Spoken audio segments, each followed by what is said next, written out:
waxaa maanta guud ahaanba albaabada la isugu xiray goobihii ganacsiga degmada Afgooye ee gobolka Shabeellada Hoose kadib markii amar dhawaan uu ka soo baxay maamulka degmada Afgooye oo ku wajahnaa ganacsatada. waxaa la arkayay goobihii ganacsiga ugu waaweynaa degmada Afgooye oo dhammaantood basaaki ku waabaristay iyagoo qufulan.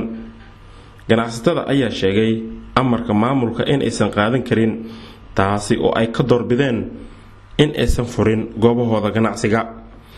suuqa weyn degmada Afgooye oo aad u jeedaan ayaa waxaa ka jiray maanta shaqo joojin iyada oo aanu shaqaynaynin goob ganacsi oo ku taala degmada Afgooye ee gobolka Shabeellaha Hoose. goobaha ganacsiga marka laga soo tago waxaa shaqaynaya oo kaliya gaadiidka, iyada oo dadkuna ay la yaabanayeen go'aanka adag ee ay qaateen ganacsatada degmada Afgooye ee gobolka Shabeellaha Hoose. waxa ay sheegeen lacagaha maamulka uu ku soo rogay ganacsatada in aysan xamil karin, taasi oo ay ku tilmaameen markii ugu horeysay maamulka arrimaha degmada Afgooye uu ganacsada ku soo rogo lacag ceenkaas oo kala ah, taasi oo ganacsatada aan u saamaxaynin in ay bixiyaan. dibadbaxan oo ahaa mid nabdoon sida ay ku sheegeen ganacsatada dibadbaxa dhigayay ayaa ujeedkiisu ahaa mid ay dareenkooda ay ku muujinayeen ganacsatada. inta uu dibadbax socday ma jirin wax rabshado ah oo goobtaasi ka dhacay. waxaa ka soo qayb galay dhalinyaro, odayaal, culimo oo diin iyo ganacsato si weyn looga yaqaano degmada Afgooye ee gobolka Shabeellaha Hoose. inta badanna waxa uu dareenkooda ku aadanaa ka hadlida eedeena u jeediyaan maamulka degmada Afgooye oo ku aadan lacagaha maamulka uu ku soo rogay ganacsatada. qaarkood ayaa sheegay in maamulka degmada Afgooye uu ku fududaaday lacagaan xadaafka ah ee uu ku soo rogay ganacsatada degmada Afgooye. dadkii dibadbax soo qaban qaabay ayaa fikirkooda ka hadlaya iyo ujeedka maanta banaanbaxan ay ugu dhigeen degmada Afgooye gobolka Shabeellaha Hoose. marka dhibaan qabnaa waxbarasho ma haysano, caafimaad ma haysano, hadda waxa uu leeyahay $350 aan ka rabnaa $385 aan rabnaa. deegaanka ma aragtay guryaha weligeeda ma dhicin tanoo kale weligeed maxamed siyaad 12 shilin oo qaadi jiray 12 shilin oo qaadi jiray. maanta dukaamanka ma aragtay mushtariida meel naga soo baxday, wadada waa la sameeyay, meel la maraa la waayay. 8 bilood ayaa ma aragtay biyo ku dhex jirnay, haddaana weliga awr waaye gaaja haysa, dadka gaaja haysa. marka lafta gareen waxaan u sheegaynaa dhibka maanta loo geystay.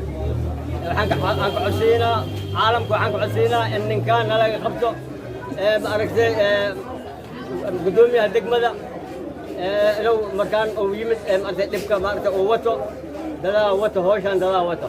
dhibaatada Afgooye anagoo ganacsatada degmada Afgooye waxaan u istaagnay dayactirka degmada, waxaan u istaagnay inaan maaragtay degmada wax ka qabanno. cid xataa nagu taageerto war xataa waa mahadsantii wax la yiraahdo maannaan arag. hadda waxay keeneen in la yiraahdo gurigii waxa laga qaadayaa $385. dukumiintigii maxamed siyaad barre uu lahay oo la yaqiinay ayaa waxay yiraahdeen waxaan dul saaraynaa dukumiinti kale oo koonfur galbeed.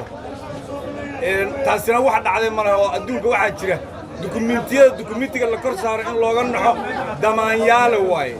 dukumiintigeena annaga hadda damaanyaalaan islahayn waa ku samaynaynay. waxaan samaynaynaa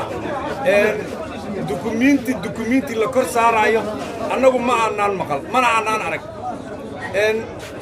madaxdii koonfur galbeed waxay yiraahdeen annaga markaan niri dukumiintiga aad saaraysaan kan dawladdii hore goobaha ay dawladdu leedahay oo danta guuda maxaa ka damacsantihiin dawladda dhaxa u tashanaysa in la yiraahdeen. ayaga marka waxay noo caddeen markaysan dawlad ahayn oo dadka rabaan inay wax lu gooyaan. waxaan leenahay maamulka degmada Afgooye aan ka cabanaynaa. maamulka degmada Afgooye annaga eedaan ka tirsanaynaa, eeda badan aan ka tirsanaynaa. haddaan nahay guddiga ganacsatada banaanbax nabadeed waaye, banaanbax dhib wata maaha. cabashadeennaan ku muujinaynaa, adduunka waxaan tusaynaa cabashadeenna inay nala arkaan. degmada biyaa galay muslimku waxa waaye waa dhibaataysan yihiin. marka waxaa dhacday wax weligiis beledka dhicin, beledka dhacday.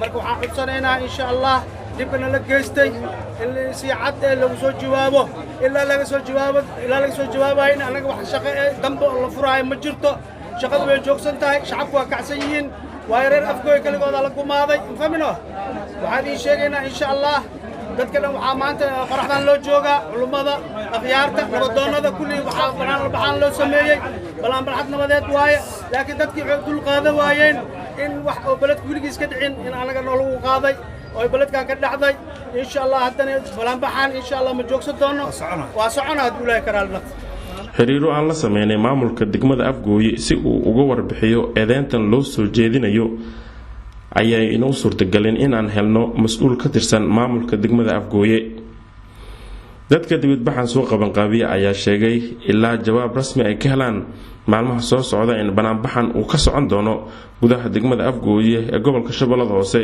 kaasi oo ay ku tilmaameen inuu yahay banaanbax nabdoon ugu dambeyn ayay codsi u direen gudoomiyaha gobolka Shabeellada Hoose iyo madaxweynaha maamulka Koonfur Galbeed Soomaaliya iyagoo ka dalbaday in culeyskan faraha badan ee la saaray ganacsada degmada Afgooye in ay soo fargeliyaan waa dibadbixii ugu balaarnaa oo isaga oo nabad ah si rasmi ah uga dhaca degmada Afgooye ee gobolka Shabeellada Hoose Maxamed Xuseen Cusmaan Maada Somali Cable TV Afgooye